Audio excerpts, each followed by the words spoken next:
All right. Good evening and welcome.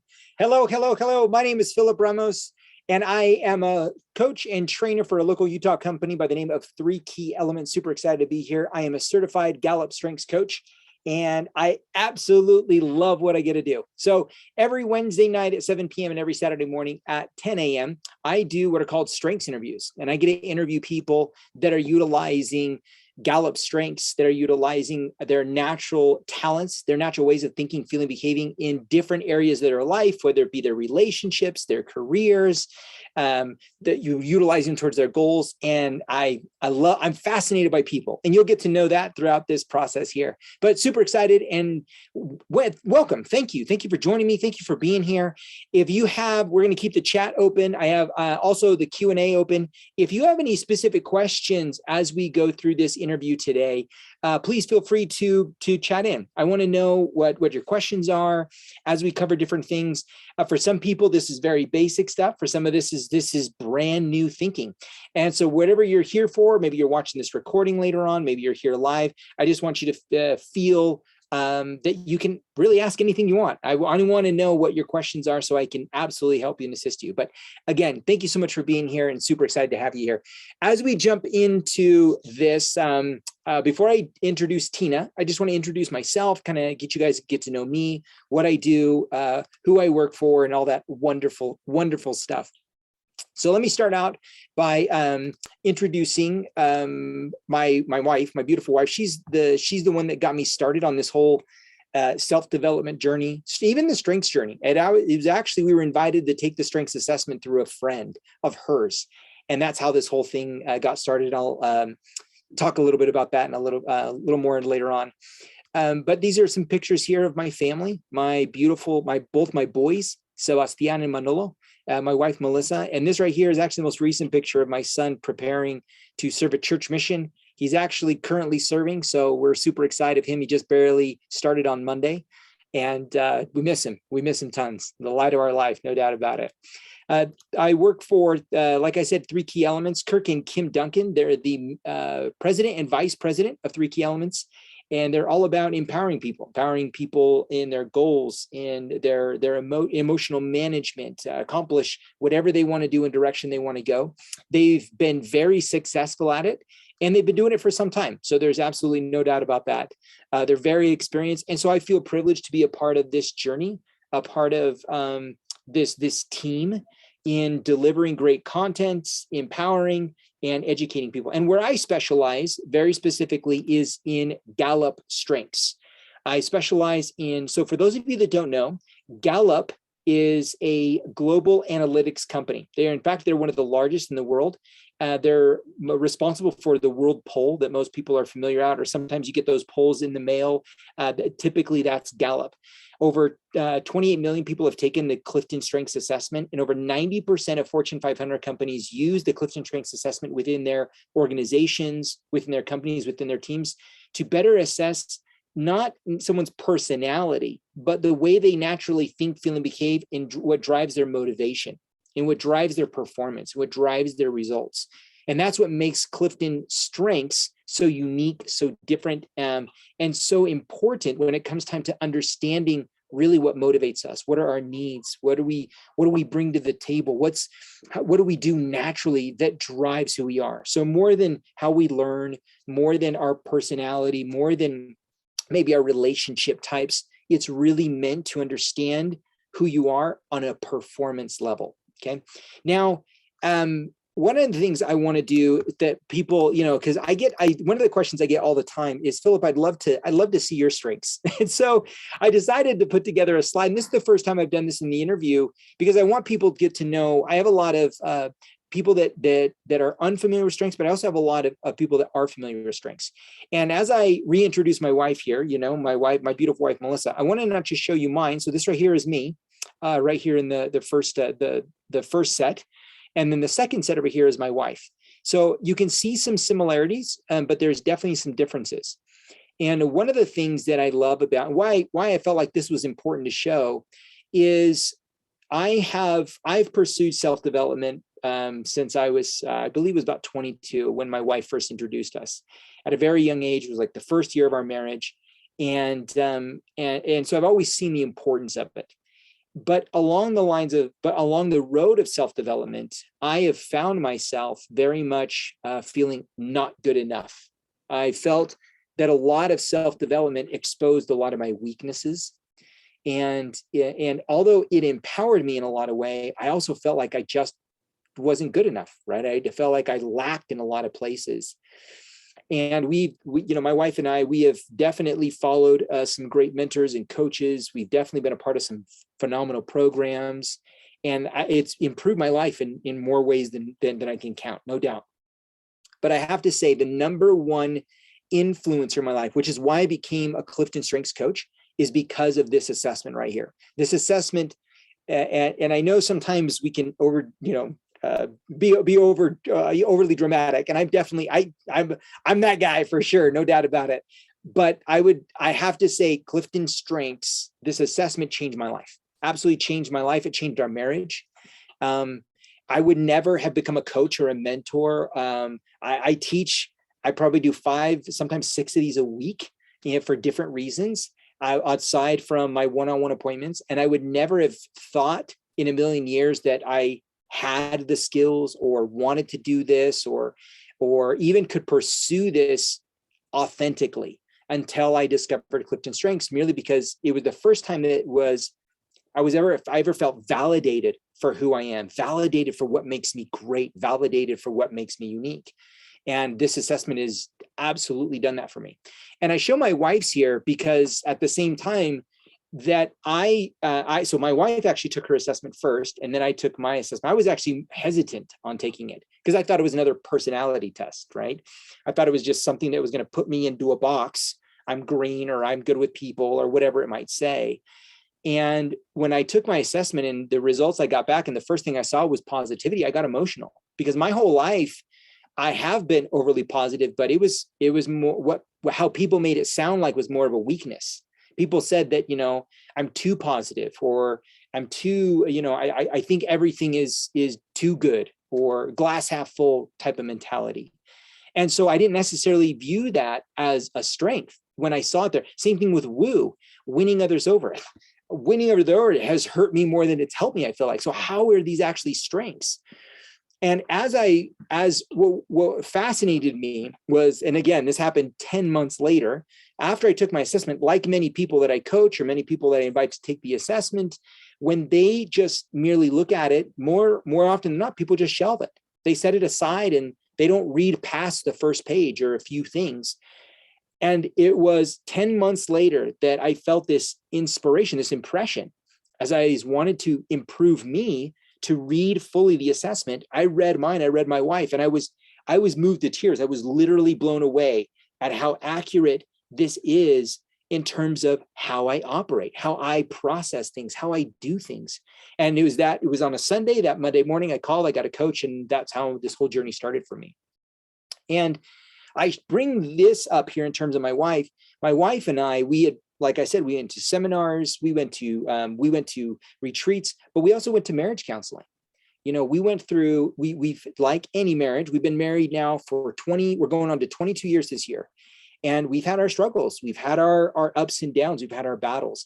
But this assessment did more for our marriage and more for our relationship than any single thing ever, because it literally put on paper the way I naturally think, feel, and behave from a processing perspective, from a motivation perspective, from a needs perspective, right? We all know, or maybe you don't know, but we all at some level understand our love languages, right? Whether it's acts of service or words or gifts, tokens, quality time, all these different things.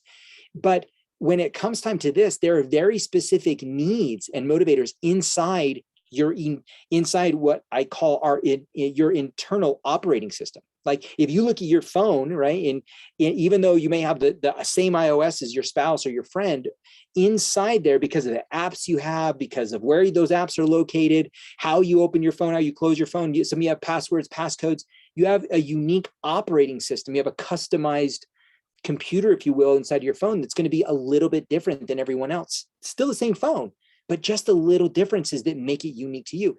The same thing with us inside of our operating system. I may be a man as well as maybe you, or my wife, a woman, or you may be married, I'm married, we may be parent, I'm a parent, you're a parent.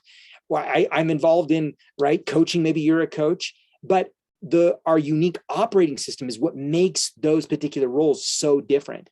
And Clifton Strengths has done more for my relationships, my marriage, than any single thing that we've ever done, because it created clarity in an environment that, let's be honest, in relationships can be very confusing. It could be there's a lot of misunderstandings. Raise your hand if you've had misunderstandings, right, with your spouse. Is it because you don't care? Is it because you don't love? Is it because you don't acknowledge? Or is it merely because you recognize, oh, the way they naturally think, feel, and behave is just a little bit different? Does that make sense?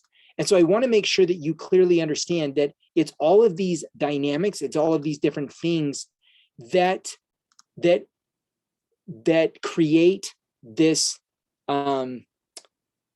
It's our natural way of thinking, feeling, behaving that create our uniqueness inside of these relationships. And the more we understand about ourselves and the more we understand about each other, this is where relationships can really come together and work together, create together, manage and build together. And that's one of the reasons why I don't just like Clifton Strengths. I'm fascinated by it because it tells us, it looks into people and helps me understand their operating system, their needs, their desires, their motivations, how they operate, what drives their performance, what drives their results. And with that being said, I want to go into probably my favorite quote by Don Clifton, the creator of Clifton Strengths.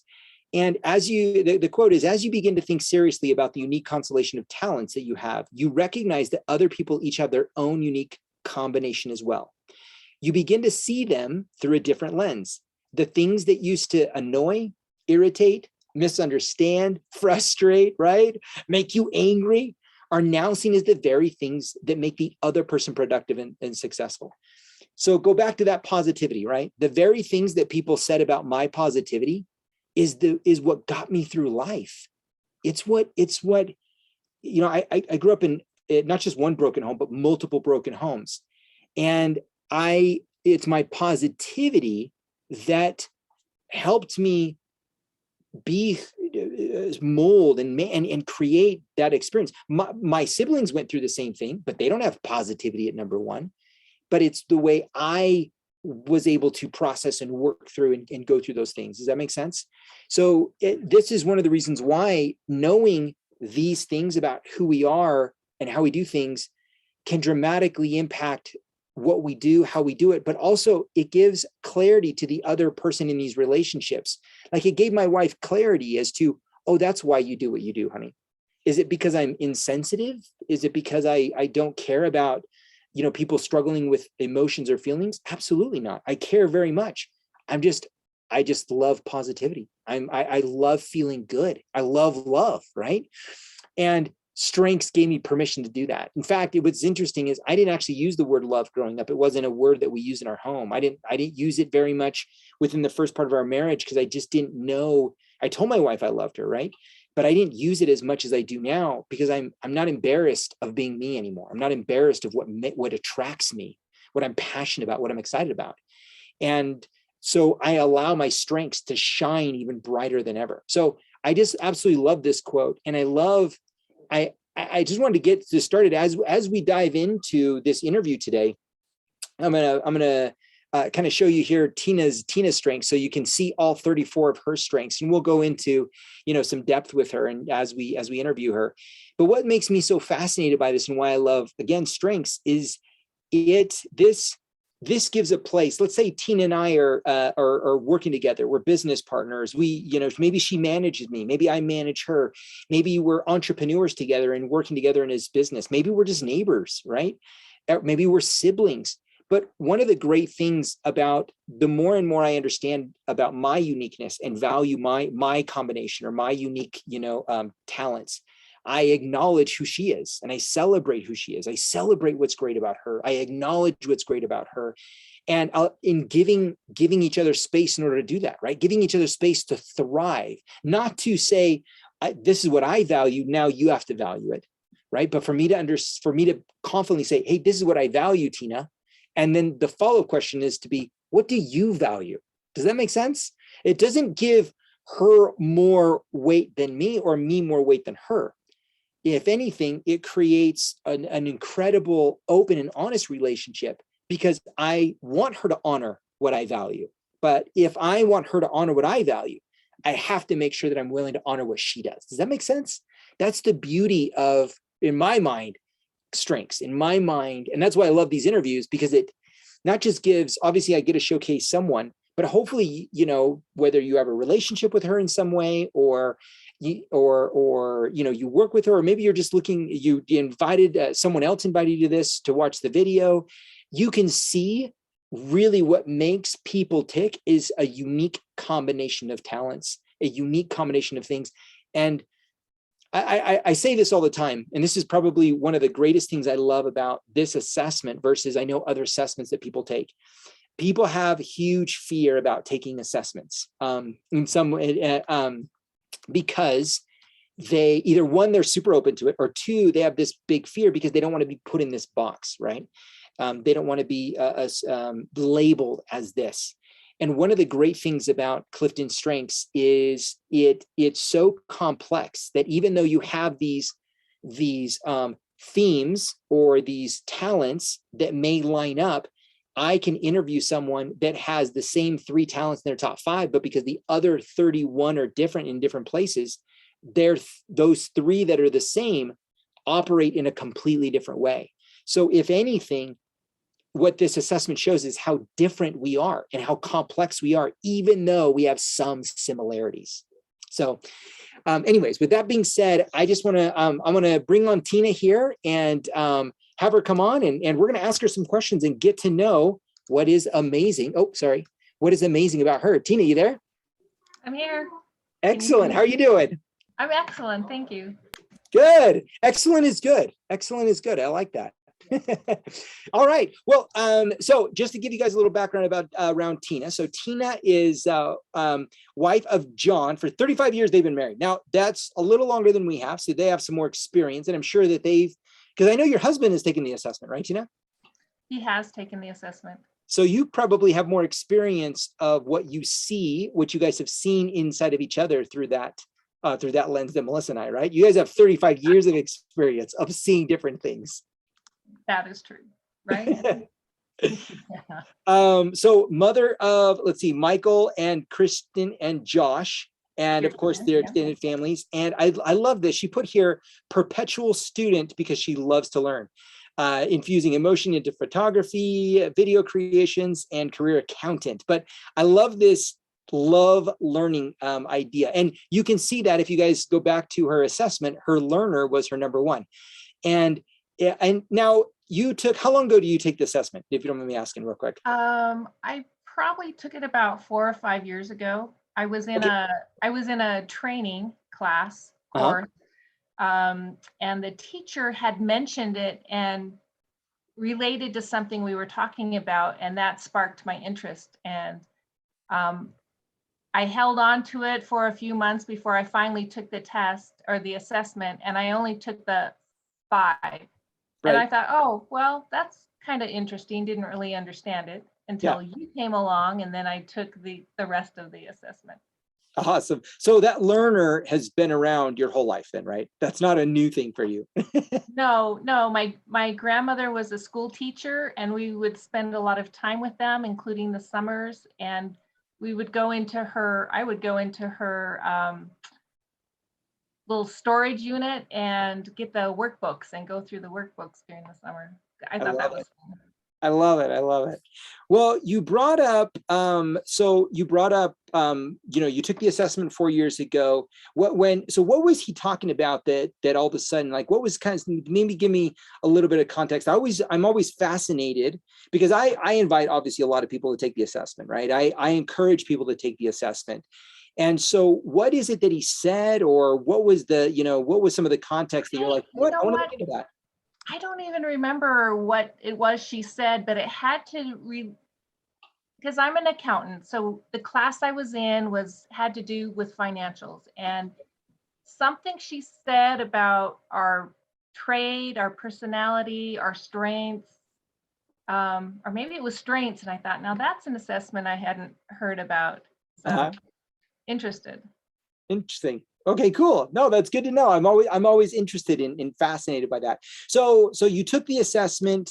You said you held on it for a couple months. You looked at it. What was your initial thoughts? So compare the two, because I know that you took the test. You taken the test a few months after that class, you said, and then you and I connected, you retook it. Tell me about your first initial experience, and then maybe compare it to initial experience once you started learning more about it. The learner I understood. I didn't, well, let's see, belief and achiever I understood. The other two didn't, it didn't really connect. It was interesting, but it was more about, okay, this tells me a little bit about myself, but okay, what do I do with it other than just being interesting? So it was just knowledge at that point. It was just information. Yes. Awesome. So once you and I started talking, and you kind of dove into it more, what were some of your thoughts once that journey started? When I started mentoring with you, I guess this is my analytical side saying, I think things are wrong on here. The order, how I defined those strengths were not how I viewed myself. I thought other ones would be higher. And then as you and I went through my strengths, and you better defined what those strengths were, it made more sense then. Love it. One thing I want to bring that up here, because I think that's what you made a great comment. This is where I'm going to bring up your full report. This is where people can often not understand, right, what they're really looking at. So if you look at here, this is Tina's full report here, and where people often will look at, for example, they'll see the word empathy, or they'll see the word responsibility, or harmony, communication, and we have our own perceptions, our neural pathways of what those words mean, right? Of how we've defined them based on our experiences, based on school, based on our own education. And one of the things that is super important that you understand, if you go through your report, the last 3 pages here, pages 23, 24, and 25, all 3 of those pages have definitions that Gallup gives for those specific things. And that's super important for you to know, so that you don't think what empathy means, because empathy is a big word. It's a huge word right now. And there's a lot of people that realize, right, that they have empathy at some level, but Gallup, in the way they define it and how it determines, more importantly, your needs and your motivators, is going to be very different. And so I love that is, and I have to say, your impression, if you will, is not an uncommon one. People will get their result. Even me, I got my results, and I'm like, I don't know what. Yeah, whatever. That's not true, right? Kind of thing. But the more and more you understand that this is why coaching with the assessment is so crucial. Having someone, and I'm not even necessarily saying me, find someone that understands this information, because once you get some clarity behind it, I promise you, it will dramatically shift your thinking in terms of how you see yourself and how you understand yourself. So I'm glad you brought that up, because I think that that's super important for people to understand, is that dynamic when they're looking at the results and saying, this doesn't really, I think this is wrong, until they really understand, each line and why those combinations are what they are. So with so when you did see your results and you're like, okay, once you got a little more comfortable with it, what really stood out with you? Like what, well, as you started to read your report, you started to understand a little more, what was the thing that kind of stood out the most? Uh, the fascination of how the top 5, the top 10 blended into each other. They connected. They don't stand alone. So talk more about that. Tell me what you saw. Like what were some of the pieces that you became aware of in that? Well, it's more about when you and I were, when I was mentoring with you, is understanding. And then and the assignments you gave, and I'm trying to pick on where I'm operating, where I'm living at. Okay. And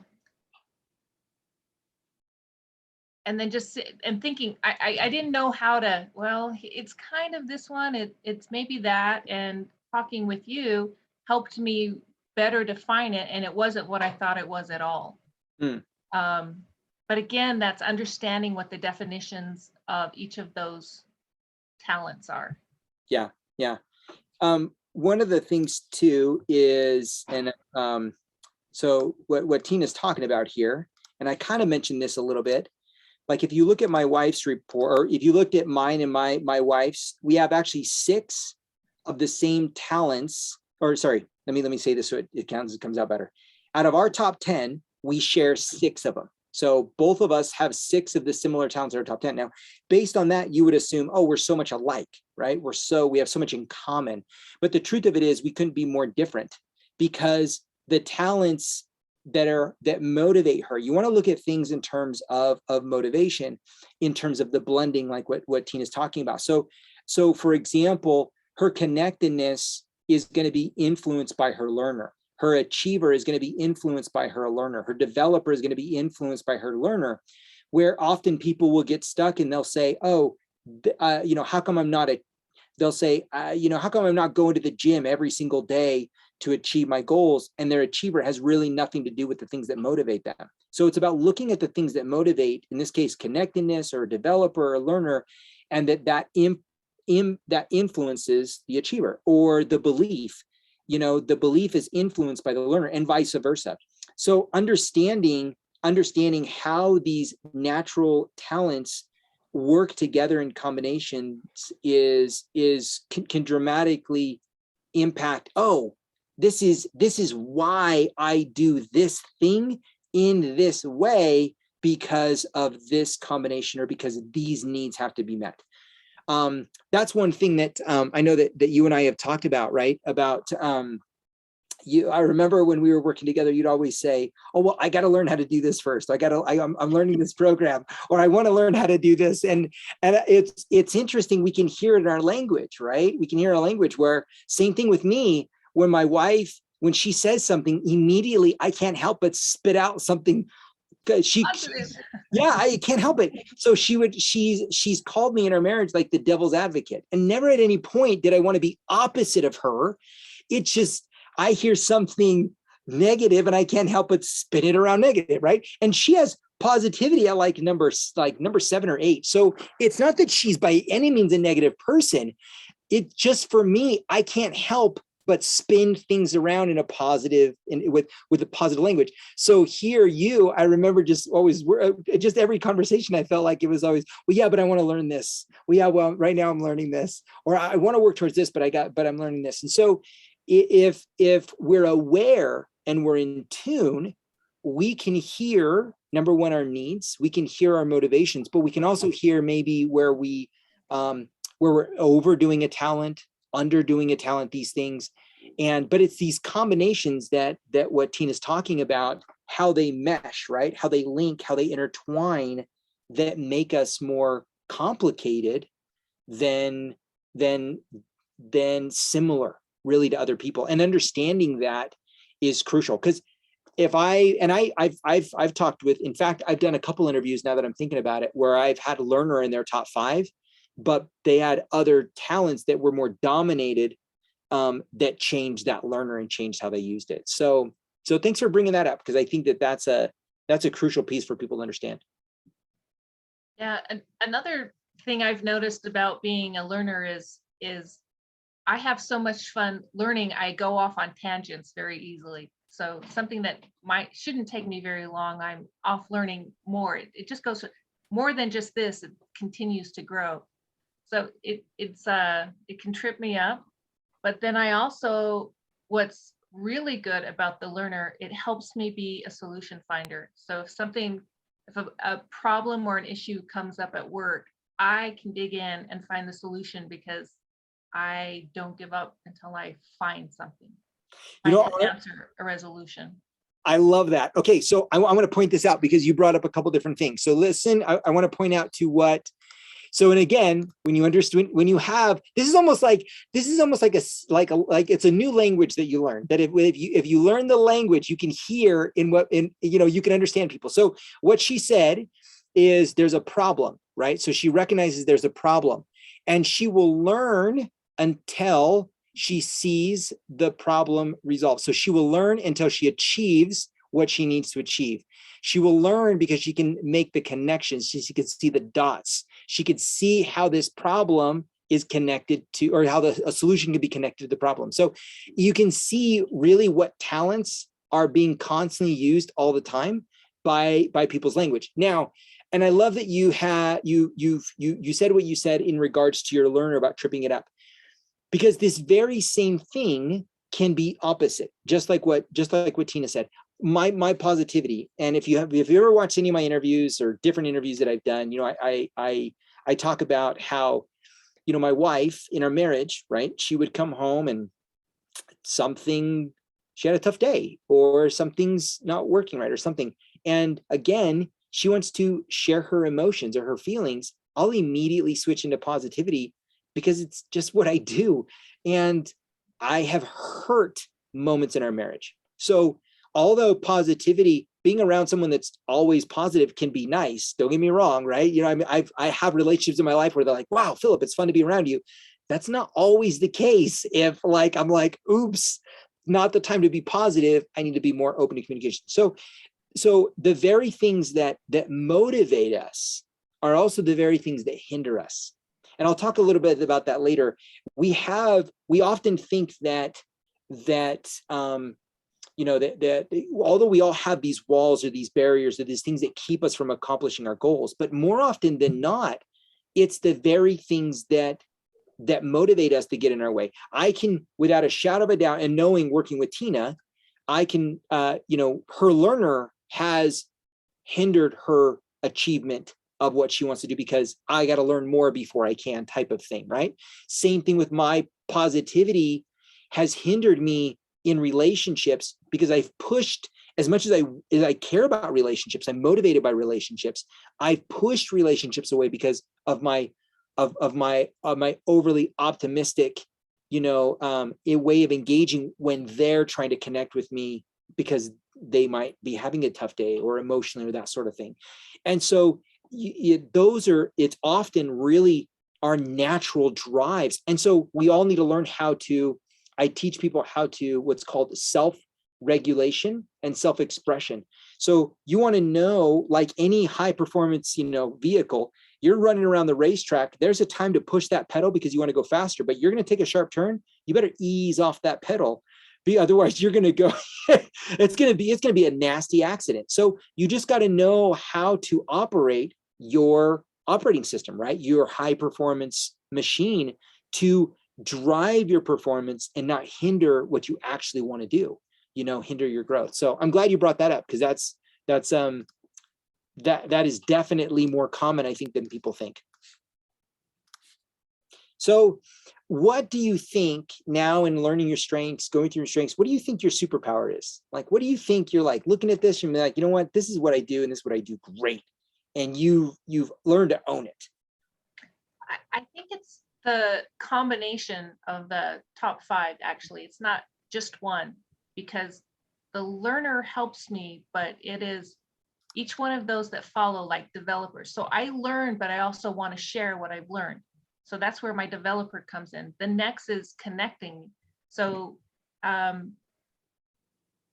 a lot of what I do is connecting with family, connecting with coworkers, connecting with friends, and sharing some of the things I've learned. So they're not isolated.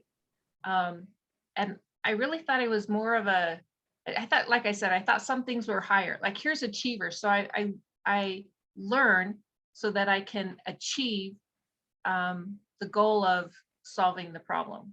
Yes. And then belief being the foundation of the top 5 of what drives me. So the superpower is understanding how that all connects. Oh, that's good. That's good. Can you, anything, any stories, any place specific where you're like, oh man, I can really see how this really shows up for me? I mean, you mentioned work. Any other place where you're like, oh, this really comes in together for me? Yes. Well, okay. So talking about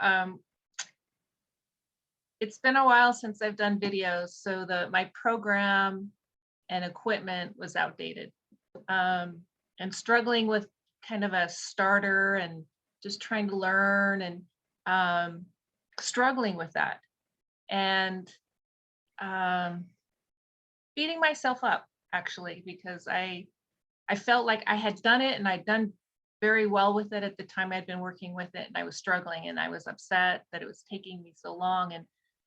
Um, and actually this came out when we were in one of my mentoring sessions with you, is I would not talk to someone that I was helping learn to edit videos like I was talking to myself.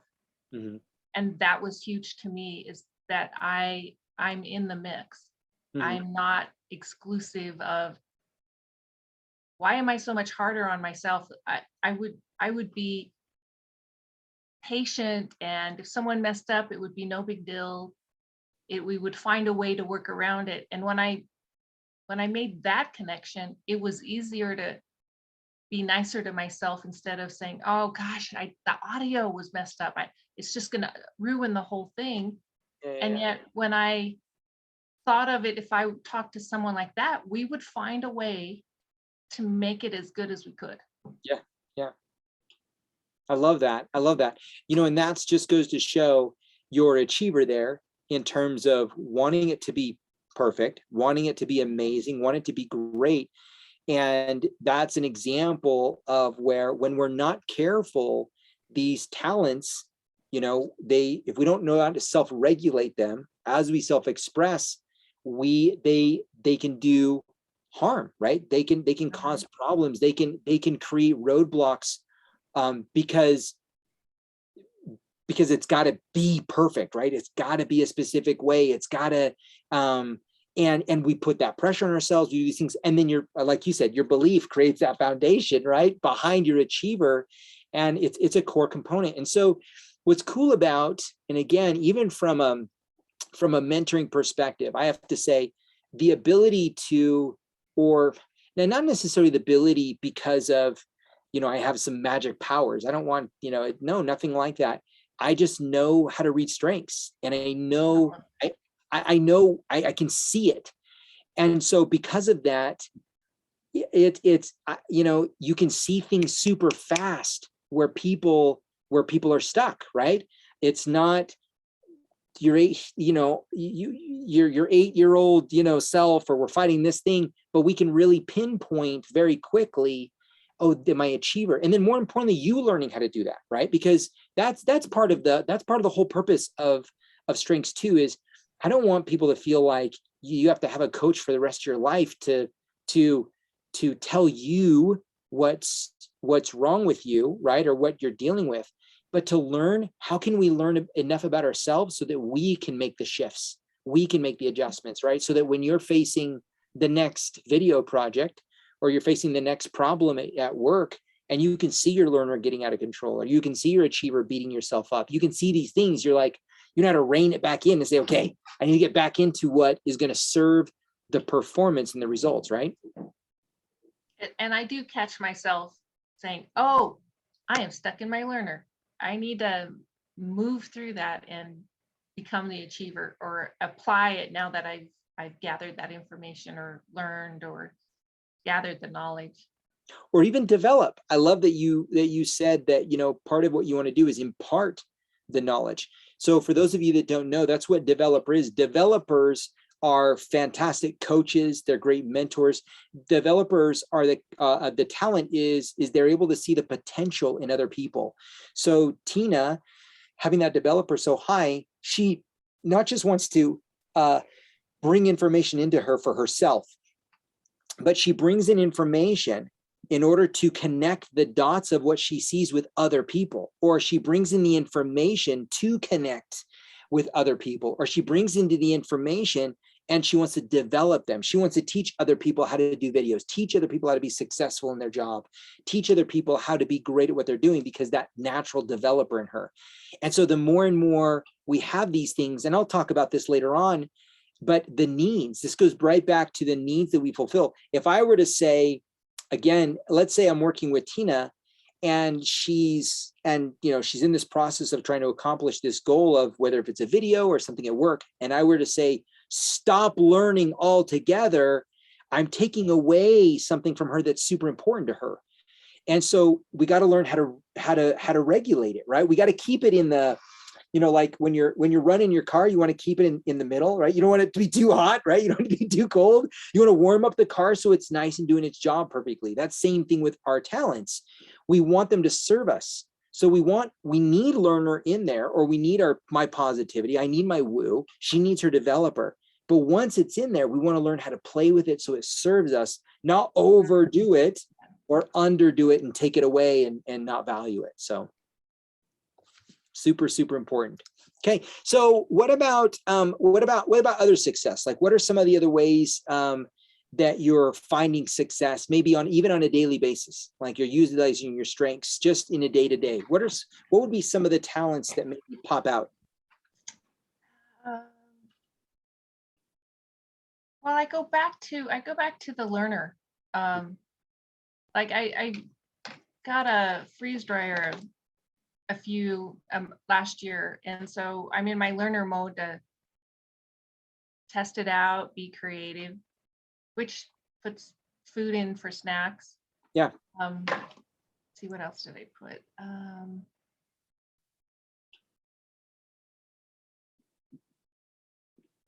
Talked about tripping it up.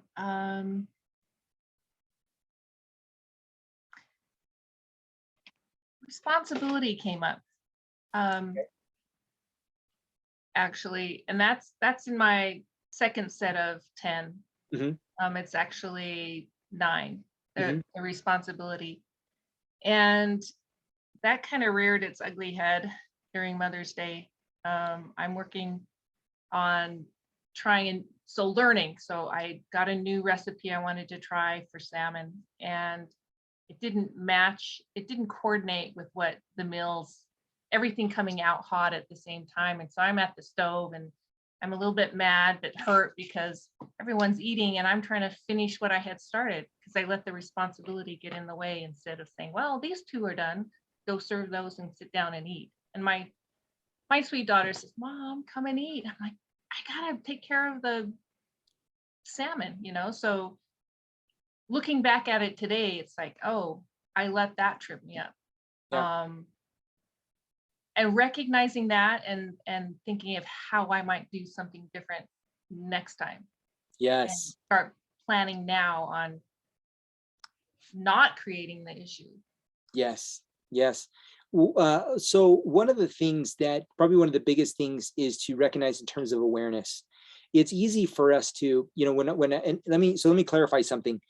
All of these things that we're talking about at the very beginning of your report, these are talents. We're just going to call them talents. They're the way you naturally think, feel, and behave. What makes it a strength is through time, investment, understanding. That's what turns a talent into strength. So your learner, your responsibility, your achiever, right? What makes it a strength is when you actually utilize it in a way that actually drives your success. And so Tina, you mentioned a couple different ways in which your learner has, but now you're mentioning in a way in which this responsibility, which is a talent of yours, it's the way you naturally think, feel, and behave, reared its head in a place that created, that hindered a moment, hindered an experience, hindered these things because you felt so responsible. And one thing I want to pair up is your achiever, right? You wanted to achieve this. So you're learning a new thing. You wanted to achieve some level of, I mean, if it's Mother's Day, you probably want to achieve some level of perfection, right? You want to achieve some level of what it looked like, what people were going to experience, that you made connections to Mother's Day, your daughter-in-law, all these great things. And there's a level of achievement that you want. And now your responsibility kicks in, your belief kicks in and says, Tina, there's only one way to do it, and it's the right way, right? and what's important is that we look at these things as, again, these are the way we naturally think, feel, and behave. When we don't understand, when we don't clarify, when we have no level of awareness, it's very easy for us to brush these things aside and say, nobody understands, nobody gets me, you don't understand why I'm frustrated, or this is the way it is, or this is how I am, type of thing. But when we understand, right, in this moment, like what Tina said, she noticed her responsibility coming up. Based on this current situation, she can then be aware and assess her own situation and realize, you know what, this is kind of coming up and I need to be more aware of this for the next time. But when we can't pinpoint it, when we can't label it, when we can't really, we don't know what we're working on, right? We don't know how to fix anything. As someone that's so solution oriented, which is why you see the connections, you want to solve the problem, you want to do the thing with your achiever there. When you can't see, right, what actually is in the way, or you can't see the problem, in this case, your responsibility, it really hinders, it takes a lot longer to solve the problem, doesn't it? Like we could be stuck in that problem forever. I know for me, until I saw positivity, or my woo, although it served me, it's hindered me. And I couldn't in the past be like, well, I tell my wife, in fact, I was frustrated. Why are you mad? Because I'm so positive. Why are you so upset? Because I'm looking at this as glass half full. I would think that would be a cool thing, but it's not, right? And it wasn't until I saw it on paper, I was like, oh yeah, that's not always going to serve me. That's not always a good thing. And it was really in those moments that I look back and I'm like, oh man. So I love that, because that is a beautiful thing where you can, although we always want we always want them to be strengths where it's driving our performance, right? It's driving our excellence. We're perfect in everything, right? But the truth of the matter is because we are human beings, we are moved by our emotions, we are moved by our thoughts.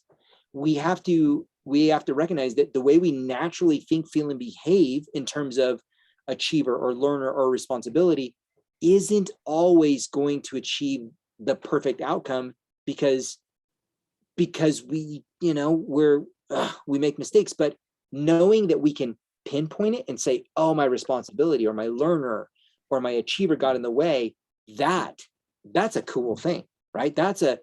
I can see every day where, as I'm pursuing new things, literally I can pinpoint, oh, this one's getting in my way, or this one's getting in my way, or this one's helping me, this one's driving me. And so I can quickly adjust as I'm moving throughout my day, instead of being just frustrated that me and my wife are fighting, right? Or being frustrated that something isn't working for me, when I realize, when now I can really pinpoint and be like, okay, that's the problem. This is it. This is serving me, or this is not serving me. So I love that was something that you were so keen on and so aware of. That's cool. That's super cool. Yeah, it only took me a couple of days to figure that one out. But you did. And I think that that's the beauty of it, right? Is that because next Mother's Day is going to come, right? Or next holiday is going to come, your birthday, Mother's Day, 4th of July, Memorial Day, Labor Day, right? All these holidays are going to come. And in the moment, are you going to care more about the connectedness, right, that you care about? Or is it going to be about the responsibility or the achiever of it looking a certain way? So I just, it's really recognizing that. So I just love that that you were able to see that. Now, with that being said, what is probably the talent, and I use the talent because, right, strength, what is the talent you struggle with the most, you think? Like, of all the talents you have, what is the one you think you really like, that like, you're like, oh, I got to get that one? That I want? Well, or I want to strengthen? Well, yeah. So like, because, if you look at yourself and you see this one trips me up more often than not, right? For me, I'll tell you what, it's my woo. My number two, because it's created so many difficult dynamics in my life that I'm literally, and I'm a strengths coach and I do this every day. I talk about this every day. It's something on my brain. So I'm very conscious and aware of it. How is it serving me or how is it hurting me? So for you, what would you say that is? What is the talent that you're like, man, this is like you're like your Achilles heel, right? But you're so aware of it now because of what it does. I guess because I've spent so much time on the learner, I would say learner, because I truly love to learn. And I love to learn. I mean, not I also love to learn more about myself. That's why strengths had intrigued me. Right. Strength and thought processes, Yeah. things to help develop me so that I can be the best person I can be, so that I can help other people. Mm. But I spend probably too much time on that because it is so easy to say, oh, that's something new I haven't learned. Let's do a deep dive on Google, and 2 hours later. But it's been fun. Yeah. I'm just not accomplishing the other things that I want to do. I just get sidetracked. Yeah. Yeah. And that, I think that is a great example of, my experience is the very things that hinder people are the very things that motivate them, right? It's the very things that drive them. It's the very things that get in our way because we have fun with it, because it's maybe served us, because we've had some good experiences with it, because it drives so much of us. But because it drives so much of certain aspects of it, it's one of those things that can easily get carried. We can get carried away with it, right? If I could spend, like, seriously, if I could have chose any career in high school, like if they would have had something, I would have been a hype man. Like that's what I would have been like, I would have been a politician's hype man, or like someone's like I would have been an MC where I just introduced people coming on stage. That would have been my job, right? Because I would have smashed that. I would have just absolutely destroyed that. But I didn't, but when growing up, I didn't know that positivity and woo and activator and communication. I didn't know that these were, it's funny, communication, right, is my number 4. What the communication, it doesn't mean I'm a good communicator. It means that I love to talk, or I love to use words, or I love to use stories to express, whether if it's writing or talking. But as a kid, my dad and my mom, they were, I grew up in a physical home, but I was always, you talk too much, stop talking, And so I had a story that actually communication was bad, right? I didn't have a story that it was good. So it didn't serve me. So for me, same thing. I looked at these talents and I'm like, this doesn't make sense. All these things are what got me in trouble, right? They're not things that serve me. And so now as I've gotten right and I understand it, just like what you're talking about, your learner, I can see how communication, my activator, my woo, my positivity has literally, it's literally what I do every day in coaching, but it's also what I have struggled with big time in the past, and maybe what I have to, even now, I have to constantly pull back the lever and say, okay, that's too much of this. That's too much of this. Oh, I got to push this one forward because it motivates me. And that's the beauty of it, that within the very things that you love, like your learner, it's also the very things that can hinder you. So you want to learn how to utilize it for your good. How can you set goals in with your achiever? How can you connect the dots that your learner serves every purpose that you want, relationship wise, goal wise, you move production, entrepreneur wise, and how do we rein these talents in so it dramatically serves the end result, right? Whatever that end result looks like for you or for me or for us, that's the beauty of understanding these motivators, understanding these needs. And when we don't understand them, we're at a loss. When I didn't understand that positivity was a motivator for me and that I needed to learn how to rein it in, it caused problems in my marriage, right? Your learner, because although you're so motivated by it, I'm sure it also can cause problems if if 2 hours later, you're like, oops, that was 2 hours that I should have not spent here because I was having fun learning. So dialing that back and still investing into your learner, but then switching it into other places. Think of how much time, think of how many goals, think how many things you can accomplish, still feeding your learner, but in ways that you're adjusting it so it serves you. And so that's what's so fascinating about strengths in my mind, and or at least for me, is that really understanding what motivates you so that you get to where you want to go, and then also manage it so it doesn't hinder your growth, right? Yes.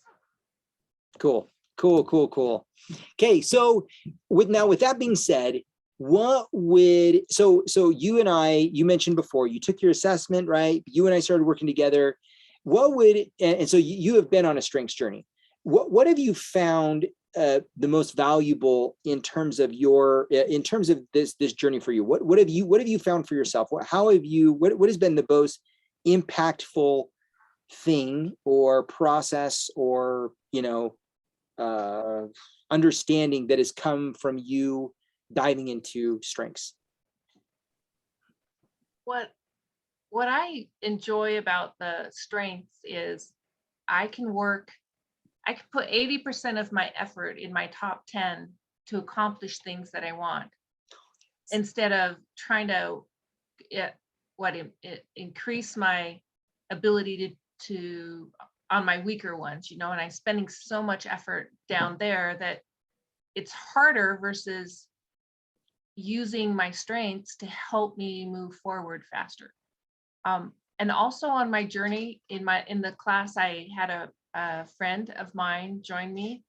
And as we went through the strengths, comparing our strengths, is her top third and her top 10 and my top 10 fit in the 2/3 of the list.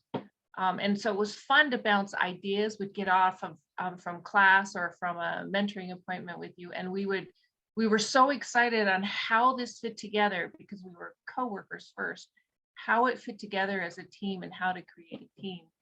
To say, like, if we wanted to really, if we were to build a team, her and I, we could see that we needed one more person to fill those strengths down below, because that wasn't our strength. But to see that in I guess in relationships, and my family acquiesced and generously took the assessment. That's awesome. But we made a game out of it. We said, okay, here's the list of the strengths of the talents that you talk about, and then we tried to guess what the top 5 were of each person. That's awesome.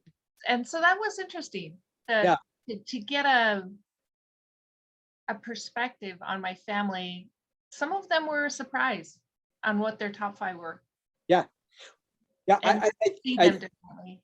Well, I love that you said that. Most people, we are wrong. I thought my sons, and this was after I was coaching, I thought what my sons were going to be totally, was not. And then when I understood how he operated, I'm like, oh yeah, that makes more sense, right? And so I love that. What was it? So say that comment that you ended with in seeing them. Say that again. I don't remember what I said. It helped me see them in a different light. Yes, I love that. That is in my mind. So, and I've said this before, that is the reason why I became a strengths coach. I only became a strengths coach because it fascinated me that it was the first time. And again, we've been through marriage counseling, we did seminars, we did retreats together. And it's because we've ultimately always had a goal to create what this idea of a perfect marriage. We have, no doubt about it. But like any things, you struggle. You just, there's just dynamics. But I never understood what was going on inside of her brain, inside of her heart, and why she did the way she did, until I read her strengths report. And I was like, oh my gosh, this makes so much sense, right? It was like, it totally changed, and it helped me understand on a level that I never knew before. And so it gave me this idea of like, okay, if I want her to support what makes me great, the truth of it is I better support her, right? And I could see how in a family dynamic, I know that's been that for me, for my son, where once he took his assessment, both my sons have, but my oldest, I thought, oh man, I need to, it's not how I would do it, but I better start being a little more considerate of how he would do it, right? Mm-hmm. So that really changed. So I love that. I love that that's what you noticed. That's super cool. So with that being said, what would be the one thing if, you know, because we've had people watch these recordings, we've been sending them out. So what would be the one thing that if you had, that you would encourage someone to do as they're starting their own strengths journey? This is their journey. They're like, okay, I want to take this assessment. I want to learn about myself. What would you encourage them to do if you could do it? If you know, based on what you've gone through, based on what you've learned, what would be the number one thing that you would encourage them to do? Oh, can I say two? Two really things. Well, you know, really get into reading it and applying how each of those strengths apply to you. Mm-hmm. And I don't know if this was really clear to people that are new, is that you that example with you and your wife is you have some of the similar talent, but you look at it differently. It drives you differently. And so just understanding how that works with you. And so really to me, the most you can get out of the strengths is getting a mentor. And you have been fabulous because you teach how to see the strengths and how to utilize the strengths, and going through exercises that really helped with that. I highly recommend you. Well, thank you. Well, I appreciate it. I appreciate it. One thing I want to add to one of your recommendations, and it's the thing that I actually learned from you and Mary. Mary. Yeah, I was gonna say your friend, but I was like, no, I'll just say Mary. Mary. Yeah. So the thing that you and Mary did phenomenally well in that class, and I know Mary's daughters also went through, and I've actually interviewed both of them already too. So this will be fun. I got to get Mary now, so I get all four of you. Yes, you do. So, but what was so great is that you guys had, like you said, after, you know, the calls, after the classes, you guys would get off and you guys would interact and you guys would discuss amongst each other. This is the truth. This is a new language. This is a new language that people need to learn and people need to understand, because we read books about men or about women. We read books about types. We read books about love languages. You know, we read books about people, empaths, right? You know, achievers, all these different things. But when you understand that you are incredibly unique, and the way you naturally think, feel, and behave, and your motivators and your needs, you have to honestly look around, and every single person is going to be a little bit different. So in order for someone to find someone that has your exact results, you're 1 in 33 million. Like I've only found one other person that has positivity and woo, and their third one was different. But the way they use their positivity and woo, totally different than me. Totally different because of the other talents that followed.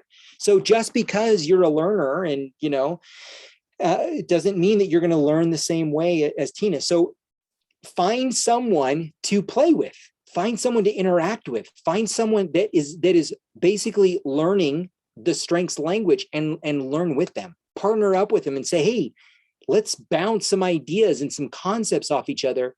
Because I'll tell you what, that dramatically changed. In fact, I'm meeting with Stephanie tomorrow about some things, and Stephanie and Crystal, Mary's daughters, still both talk almost on a daily basis about strengths and how they're utilizing it within their stuff. And I know you and Mary, because I remember talking to, you know, still do. And I think that that's so wonderful, is that you're always in the mindset of, so this is how you operate, this is how I operate. And now there is a level of understanding that creates an even deeper relationship, right? It connects more dots, like what you like.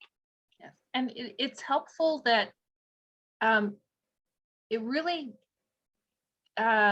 developed an appreciation for how people are different, and appreciate them for where they are, and then how that complements me.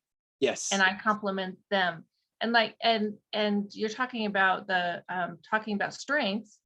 and Mary and I get on a call and we're visiting, and we will say something, and she'll say, well, I don't know why I'm struggling. I said, oh, well, that's because of this strength and you're in the basement. So it's like a shortcut to the Yes. conversation. She's like, oh yeah, I didn't think of that. That's so good. I love that. The shortcut. I'm going to use that. That's the shortcut. Yeah. Oh my gosh. That's so good. You're Well, thank you so much. basement. Do what? What did you say? I said, you're in the basement. Oh yeah, okay. Right? You guys have such a good relationship that you can call it out real quick. And she's like, okay, that's true. You're right. Yeah, that's true. That's so good. Well, Tina, thank you so much for being here. Thank you so much for joining me. I greatly appreciate you. I know you attend a lot of these. I'll get this recording out, but thank you. Thank you for going on this journey. Thank you for supporting not just me, but other people that have decided to, I know in your own family, right? Encouraging this idea for people to explore and validate, right? Strengths gives an enormous amount of validation when you choose to look at it from that perspective. This can absolutely validate the way you naturally think, feel, and behave, but what drives you, why you process, why you do the things you do, to a level of performance, to a level of results, not just for kicks and giggles, not just for, hey, why is mom still working on the salmon? Oh, that's her responsibility and her achiever, she'll, kind of thing, but that so that it can create dynamic and depth and better conversations. So anyway, so thank you, Tina, so much for being here. I appreciate it. Thank you so much, Philip. You're super welcome. Okay, we'll see you later. All right, perfect. Well, super fun. All right, so what I like to do before I always end these is I always want to make sure that we go through some let's see here. Oh, perfect. Okay, one of the things I like to do as we end these is kind of just do a little training. Sometimes I do in the beginning, sometimes I do it in the end, but what I want to do is do just a little bit of training here for you today in telling and showing you maybe some value and some things that are super important as to why strengths, like why are strengths so important? Why are they so valuable? Why are they so essential to understand? And what are some of the great benefits that we can gain from understanding, who we are and our strengths? Number one is what I want to show and what I want to acknowledge in this is right here is the pursuit of everyone. So raise your hand if what your goal is to live authentically, right? I mean, that's ultimately, we have this desire and we want to live authentically, but we don't know what makes us authentic. Like we don't really know. So we change our hair color, we change our job, we maybe change relationships, we put on different colored shoes, right? We change the way we dress. We change all these different things. We change our personality, right, to match our personal reality or what's going on in the moment. But how do we actually live authentically? How do we actually live authentically? When we don't know the way we naturally think, feel, and behave, when we don't know our motivators, when we don't know our drives, as we pursue life, as we pursue performance, as we pursue results, we find external motivation out of our goals, out of money, out of our career, out of relationships. We create these connections to money or to goals or to, my health goal, to our spouse, to our kids. We create these connections to fulfill our authenticity. Does that make sense? How many of you have found this in your life? Over the course of your life, that you found yourself searching for who you are, searching for your authentic self, searching for quote unquote authenticity, finding it within your goals, finding it within, right? Okay, I'm motivated by money. And so what happens is now we start to shift, we start to change, we start to, move around, and we start to model. We start to look at other people and say, well, I want to be like them. Or I want their results. I want their goals. I want their financial success. I want their career. I want better relationships. And so we shift ourselves as we're looking for these external experiences, external rewards, external motivation, right? External things to fulfill who we are. And we are looking for our authentic selves. We are searching for our authentic selves. And when this happens, we create burnout. When this happens, we can't help but burn out because we have lost, we can have a little bit of fire because initially, right, towards our goals, there's something natural inside of us where we're like, okay, I can do this, I can do this. We enroll ourselves into it. You know, it's like taking caffeine pills, right, or something, or a pre-workout. And we're like, okay, I'm going to get this goal. Or we go to a seminar, right? Or and I've done many of those. And I'm like, okay, we're going to have the best marriage ever, right? All right, I got a new job. All right, I'm going to do it, right? I'm going to become the best new job guy ever. I put a money goal on my vision board. That's it. I'm changing. This is going to happen, right? I'm going to be different. I'm going to change. And we haven't discovered, so we connect so hard to these external ideas, these external motivators, these external things. And by default, we create burnout because we lose, we're not, we initially have a little bit of motivation. Initially, it's fulfilling something. But if there's no clarity, if we're not super clear on the way we naturally think, feel, and behave, burnout is inevitable because we just lose ourselves in the very things that we didn't know that motivate us. The value, the understanding that if you can understand the way you naturally think, feel, and behave, you look for motivation internally, not externally. You look for motivation from your learner, from your developer, from your connectedness, from your achiever, right? You look for these motivations, these needs, these things. And when you connect with it internally, then that external goal that you want to accomplish doesn't shift who you are, right? So if you go back to Tina and this goal that she wants to, you know, whether if it's the salmon or whether if it's the, you know, she's learning a new program to do her videos, that if we connect too aggressively to the external goal or the external things, we begin to model other people, we begin to watch other things, we begin to see other things, and then we shift trying to mold and trying to become the thing that we need to become to accomplish the goal, to get the thing done. But when we look inside of us into the internal motivators, right? What was the internal motivator of her creating that dinner experience? You know, was the achiever and the responsibility. How can we manage that? How can we utilize that to actually serve us and not create burnout and say, I want this Mother's Day to go perfect, right? I want this Mother's Day to be awesome. And so we're so connected to the external experience and the external result that we often trip up, whether if it's burnout, we trip up, we lose sight of it, we emotionally get frustrated. All of these things are true. All of these things are real. But when we clearly understand what motivates us internally, what motivates me in here, what motivates my thinking processes, what motivates me in terms of my feelings, what motivates my actions, fulfilling my needs, the more and more you look inward and you look for these things, it's you stay connected to your motivation. You stay connected to what drives you, what excites you, your needs. When you don't, this is where burnout happens. And it happens over and over and over and over again. And it doesn't necessarily happen in terms of, you know, maybe your life is going great and you're like, well, my life's pretty good, right?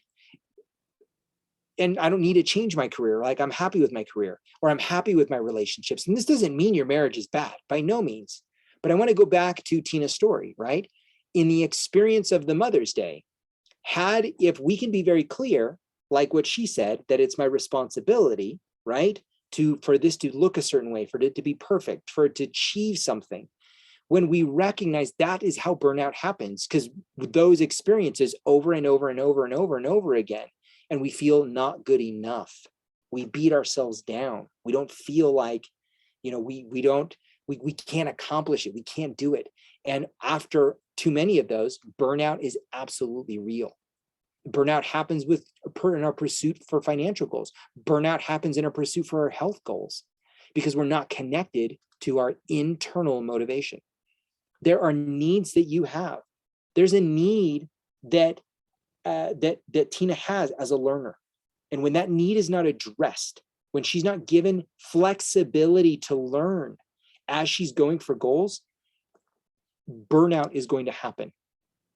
If she has a goal that's going towards accomplishing something, and there's not a level of learner that is allowed to be explored, a level of belief, a level of developer, right? Something in there, even a sense of responsibility. If she's not given that freedom and she's forced to, like what she talked about with Mary, right? Her and Mary have opposite strengths.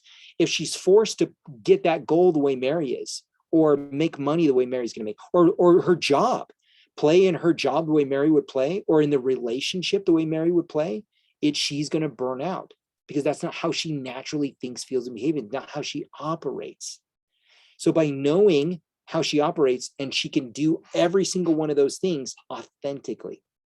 So in the pursuit of authentically, what we're looking for is the way we naturally think, feel, and behave, not based on, right, our personality or our personal reality at the time where, oh, I want to change my hair, or I want to, get this job, or I want to do these things differently. These are often changes that we desire because we don't like the situation, right? Or we're no longer comfortable. We want to find ourselves more comfortable.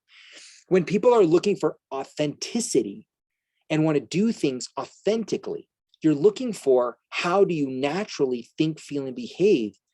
And the more and more you're clear on that, the more and more you understand that, then what you're doing and what you're pursuing, you can pursue authentically. The goals, the dreams, the relationships, the career, all of these different things that you want to do, when you understand this clearly, you look for motivation internally, in here. So it's not connected to whether or not my wife or my husband or my spouse wakes me up in the morning, right? Or if they're my alarm clock, or if they're the ones that push me to do what I need to do, but that you find it within, you, because that's where it's sustainable. So it's doing two things. Number one, it's finding motivation, but more importantly, it's fulfilling needs. Going back to Tina, without feeding that learner and fulfilling that need, if you take that away from her, she's going to starve for it. She's going to feel unfulfilled because she doesn't get to learn, which is what she loves to do in the process of accomplishing goals, in the process of connecting the dots. Same thing with developer.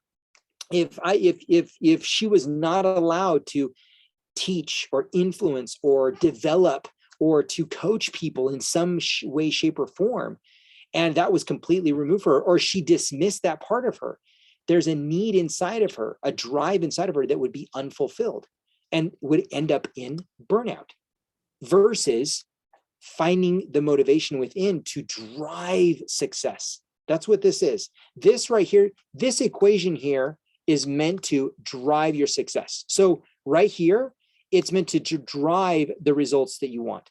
That's all. That's what it means to do, is to drive exactly where you want to go, wherever you want to go. Whatever the goal is, whatever you want to achieve, instead of looking at it externally, look at it internally. Let this motivate for that.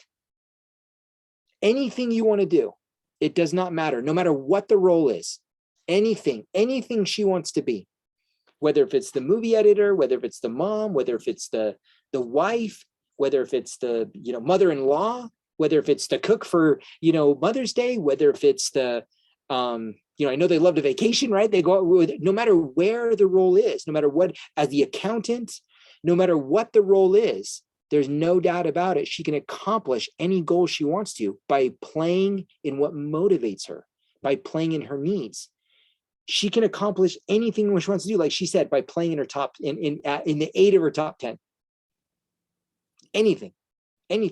Playing in these things and these other things that don't motivate, that don't inspire, that don't give energy, that don't give life, that's where things can really struggle. That's where things can get lost. This is what you're looking for. This is what drives you. This is what empowers you. This is what motivates you, understanding who you are. Does that make sense? Raise your hand if this makes sense. Because this right here can dramatically shift your thinking. It dramatically shift the way you feel. when you look for it from here. Don't do it from this. Don't say, I want to be authentic and just change your hair color. Don't say, I want to be authentic and decide to dress differently. Don't say, I want to be authentic and just kick your career, kick your relationships, throw up a vision board and say, okay, I'm quitting this and now I'm going to do this. Figure out first and foremost, what is it that drives you internally? What is it that motivates you? Okay. So as you discover to live authentically, number one is you need clarity. You need clarity on how you naturally think, feel, and behave. Without understanding the way you naturally think, feel, and behave, how are you supposed to have any clarity? Like, how are you supposed to actually know how to be authentic? That's the beauty of the strengths assessment, is that it can absolutely pinpoint exactly, this is how you process. This is what motivates you. This is what your needs are. The second thing right here, once you clarify it, is what you clarify in terms of a name, right? We put a name to it, learner. We put a name to it, positivity. Then we figure out the needs and the motivators within those things. What are the needs and the motivation behind the learner? What are the needs and motivations behind the developer? What are the needs and motivations behind whatever talent that you're working with, right? Next thing is we want to discover the awareness. Now, the awareness is super important. So just like what Tina was talking about, when she's able to see the awareness of how her learner serves in terms of problems, right? She's connecting the dots, she's developing people. It shows up in her, in her level of responsibility and her achiever, right? Getting things done. But she's also aware where it hinders her. She's also aware how her responsibility got in the way on Mother's Day. If you don't have any type of awareness, how are you supposed to actually operate authentically? If you don't know where you struggle, if you don't know the way you naturally think, feel, and behave, and how it actually hinders you, like my positivity or Tina's learner, how do you know any level of awareness in terms of pursuing authentically? You just don't know, right? You don't know when you're going down this road and you're like, oh my gosh, I'm living the dream. And we overdo the road. We overdo living the dream, because that can absolutely be overdone because we're not clear. And the more clear we get, the more clarity we get, the more understanding that we get in terms of needs and motivations, the more awareness we can have. And the last component is appreciation. Once you understand, in this case, Tina's learner, my positivity, my woo, her developer, her achiever, her belief, all of these things are what make her amazing. And my talents are what make me amazing. Her husband's talents are what make him amazing. Her daughter's talents are what make her amazing. Mary's talents are what make her amazing, right? Mary's daughter's talents are what make them amazing. The more and more we understand, we begin to appreciate, we then not just validate ourselves and appreciate ourselves, we give permission to every single person around us, the people that we care about, the loved ones that we care about. We immediately give them permission to be themselves, because I'm going to be me. I have made a commitment. This is who I am as I pursue my goal. I'm tired of burnout. I'm tired of this. This breaks me every single time. And it's real for all of us. We pursue goals, money, career, relationships, and we burn out because we look for external motivation. We look for external examples. We model other people. We model their behavior. We model their thought processes. We model them even emotionally. Now, is it good to model their principles and their practices? Absolutely. If I see someone that's successful financially, do I want to model some level of practice that they do? Do I maybe want to model some of their principles? If I see someone hitting goals that I'm not achieving, do I want to model some of their principles and their practices? Absolutely. If I see a there's a couple that has a phenomenal relationship, do I want to model some of that? Absolutely. But do I want to model the way they naturally think, feel, and behave and think I'm going to have the same results? Absolutely not. Because I don't think and feel the way they behave. I don't. If strengths has taught me anything, even though I may be relationship motivated, or you might be influencing motivated, or we have three people that are relationship motivated, the way we are motivated within those relationships are incredibly different based on our needs, based on our motivators. And so I want to look within to accomplish the goal that I want. Otherwise, I'm going to experience the exact same thing. I'm working with a gal. She is, she's in one of the most successful, we're one of the top ranked network marketing companies in the top 10. She achieved the top ranked goal in 2 years, absolutely blew it out of the water, crushed it. And she says, you know what, Philip, she goes, I'm going to be honest with you. She goes, I am incredibly burned out, absolutely burned out. I have absolutely retired myself because everything I achieved that I wanted to achieve, I'm burnt out by, because I ended up doing things totally unauthentic. Sure, I got the money, I got the goal, I got, whatever I want, but I am absolutely burnt out. And I lost myself along the way, completely lost myself. She had a goal. She wanted a career in network marketing in this company. She listened to people. She wanted to build relationships with these people she looked up to. She wanted the money. She got all of this and lost herself in the process because she didn't go about it authentically. And now she wants to learn how she can move forward in life because she wants to move forward based on the way she naturally thinks, feels, and behaves towards the goal that she wants. So in order to do that, we need to understand, we need to get clarity on who we are. We need a name. We absolutely need to name what motivates us. In this case, our learner, developer, right? Let's name it. Next is we need to figure out the needs and the motivations. Then we need to be aware, how does it serve us? How does it hinder us? And then we begin the process of appreciation. Once we can do this, sky's the limit as to what we want to accomplish with internal motivation. And we leave burnout aside. We get to kick burnout to the curb. We get it, it's done. It's absolutely done because we're clear on who we are. Does that make sense? So if this is something you're interested in, raise your hand if you'd be interested in understanding moving forward. You want to know exactly what motivates you. If this is what you're interested in, I'd love to meet with you. Go right here to 3key.to/aim and book a call with me. I can show you within your strengths. I can show you exactly what's holding you back. I can show you exactly what's hindering you. I can show you exactly why you're burned out. Relationships, goals, money, career. Because you're pursuing it in a way, you're modeling. You're watching other people having success that you deserve, that you want, but you're not doing it in a way that is natural for you, in a way that resonates with you, in a way that's clear, because you haven't named it. You haven't clarified it to a T. You don't know the needs and the motivators behind it. You're just unaware. Like, how does this actually help me? How does this actually serve me? How did this hurt me 10 years ago? How does it hurt me last week? And how do I actually utilize it to actually be successful? How do I use my learner, right, to be successful? And how do I finally find appreciation when I feel like, oh, this is the only thing I find in the pursuit of all these things is burnout? I would absolutely love to meet with you, and I can show you. I can absolutely show you.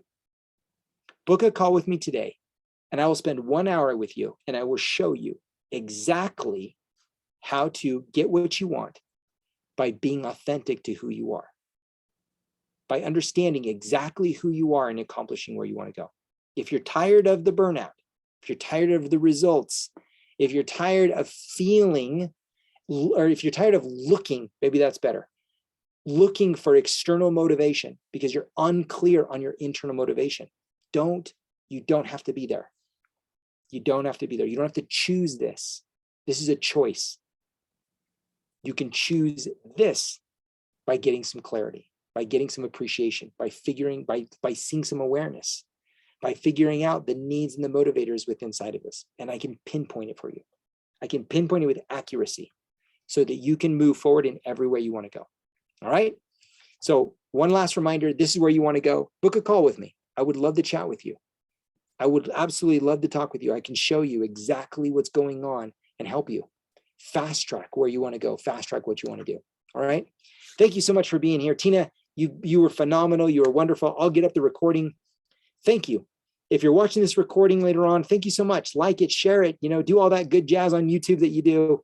I greatly appreciate your time. I appreciate you being here with me. I appreciate you jumping into this and looking at this strengths journey with real sincerity as to what it can do for you, because it can dramatically change your life. Not a little bit. It'll shift your life in a totally different direction when you understand your internal motivators. All right. Thank you so much. Have a beautiful day. And I'll talk to you on Saturday morning at 10 a.m. Invite a friend, bring a friend with you. Do what Tina did and invite a friend to come learn about strengths with you. All right. We'll talk to you later. Bye-bye.